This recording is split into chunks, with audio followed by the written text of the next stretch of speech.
आज हम सीखेंगे गुणनखंड विधि से वर्गमूल ज्ञात करना। तो गुणनखंड विधि से वर्गमूल ज्ञात करने के लिए सबसे पहले दी गई संख्या का गुणनखंड करेंगे, अभाज्य गुणनखंड निकालेंगे। इसके आखिर में इसके इकाई का अंक पे 4 है तो ये 2 से कट जाएगा। 2 तिया 6, एक बचा, ये हो गए 17, 2 अट्ठे 16, एक बचा, 2 सत्ते 14 और 2 दूनी 4। फिर 2 से कट जाएगा, 2 एकम 2, 2 एक बचा, 2 ने 18, 7, 2 तिया 6 3 बार और 2 छिक्के 12। फिर 2 से कट जाएगा, 2 ने 18, एक बचा, हो गए 13, 2 छिक 12, एक बचा, हो गए 16, 2 अट्ठे 16। फिर 2 से कट जाएगा, 2 चौक 8, एक बचा, उतार लिया, पीछे आ गया 6, हो गए 16, 2 अट्ठे 16, 2 चौक 8। फिर 2 से कट जाएगा, 2 दूनी 4, 2 चौक 8, 2 दूनी 4। फिर 2 से कट जाएगा, 2 एकम 2, 2 दूनी 4, 2 एकम 2। अब 2 से नहीं कटेगा, अब ये आ गया 121। तो अब ये 11 से कटेगा, 11 का 11 एकम 11, 11 एकम 11।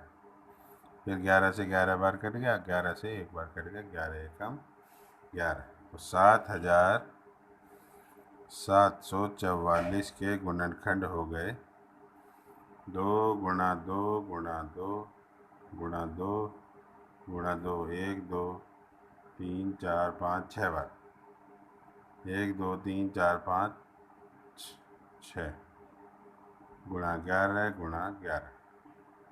तो ये तो हो गए इसके गुणनखंड। इसका वर्गमूल क्या होगा? तो इसका वर्गमूल इसके गुणनखंडों, अभाज्य गुणनखंडों के जोड़े बनाएंगे और जोड़े में से एक बार लिखा जाएगा।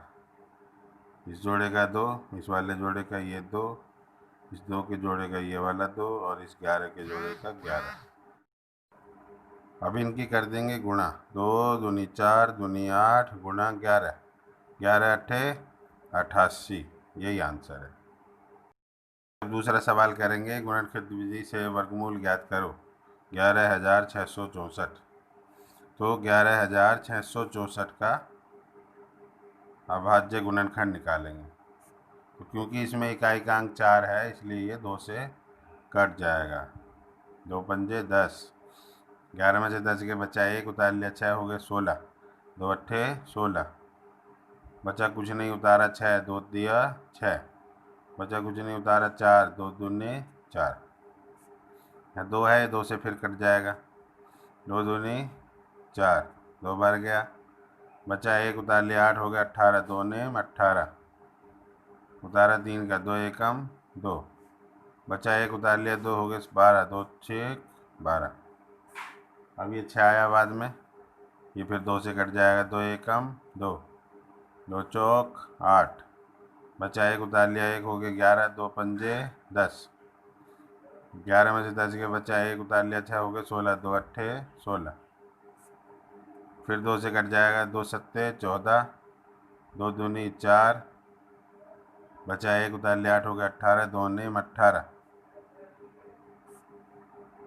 अब ये देखिए 7 और 2 9, 9 18। ये जो संख्या आई इसकी 3 से कट रही है तो 3 से काट देंगे, 3 दूनी 6, बचा 1, उतार लिया पीछे 2, हो गए 12, 2 3 चौक 12, 3 तिया 9, 3 और 4 7 और 2 9। ये अब भी 3 से कट रही है, 3 से काट देंगे, 3 अट्ठे 24, 3 एकम 3, 8 और 1 9। ये फिर 3 से कट जाएगी, 3 दूनी 6, बचे 2, उतार लिया 1, हो गया 21, 3 सत्ते 21।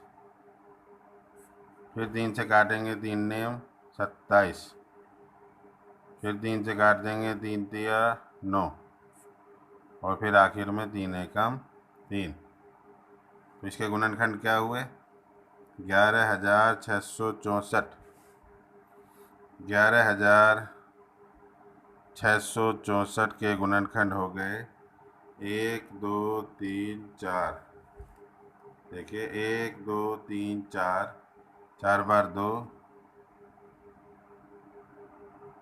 1 2 3 4 5 6, 6 बार 3,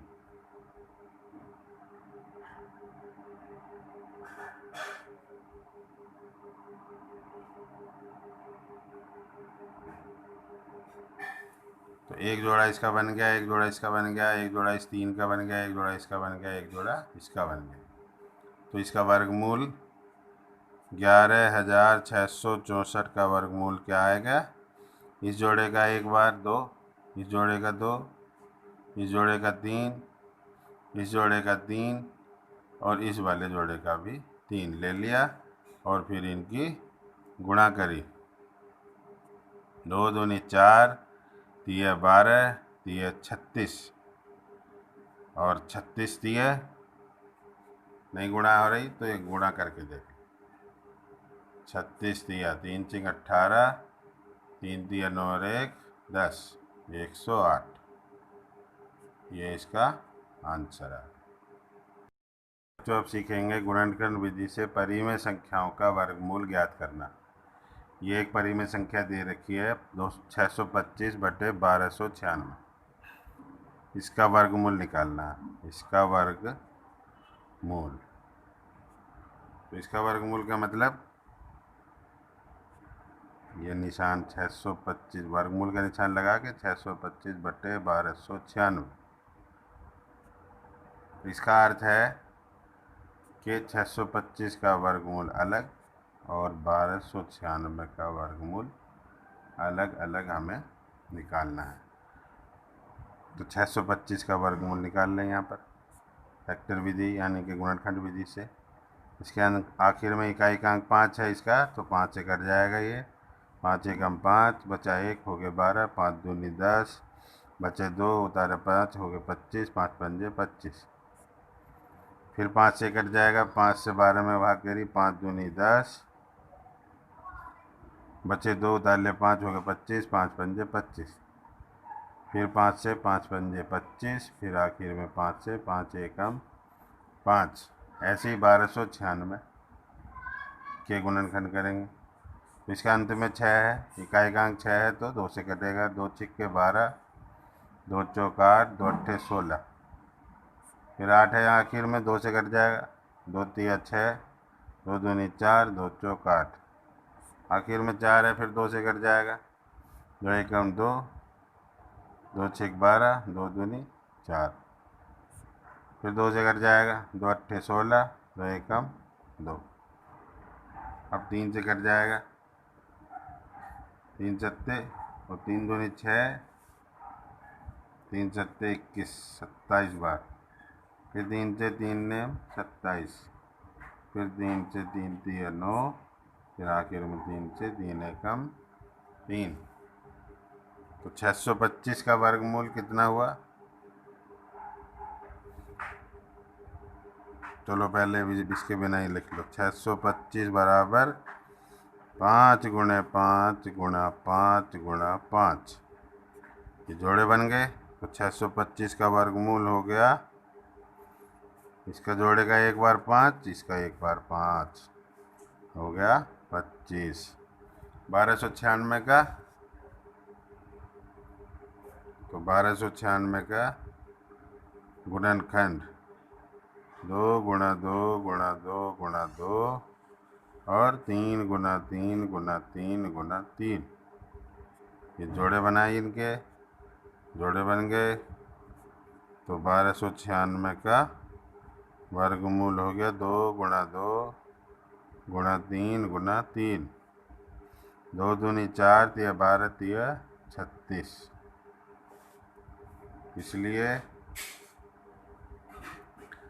वर्गमूल 625 बटे 1296 बराबर आ गया 25 बटे 36।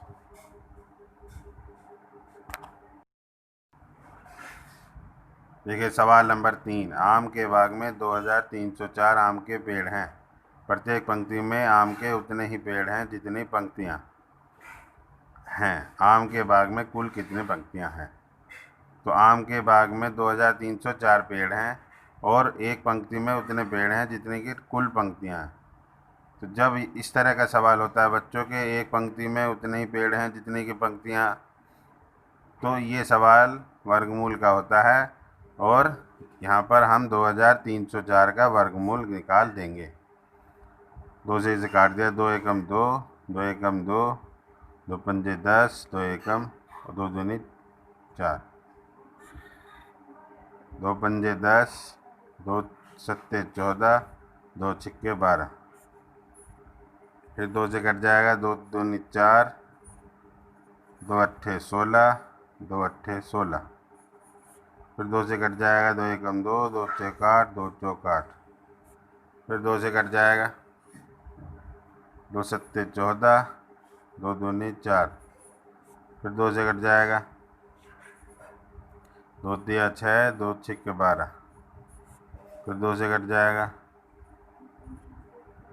2 एकम 2, 2 अट्ठे 16। फिर 2 से कट जाएगा, 2 नेम 18। अब ये 3 से कटेगा, 3 तिया 9 और ये आखिर में 3 एकम 3।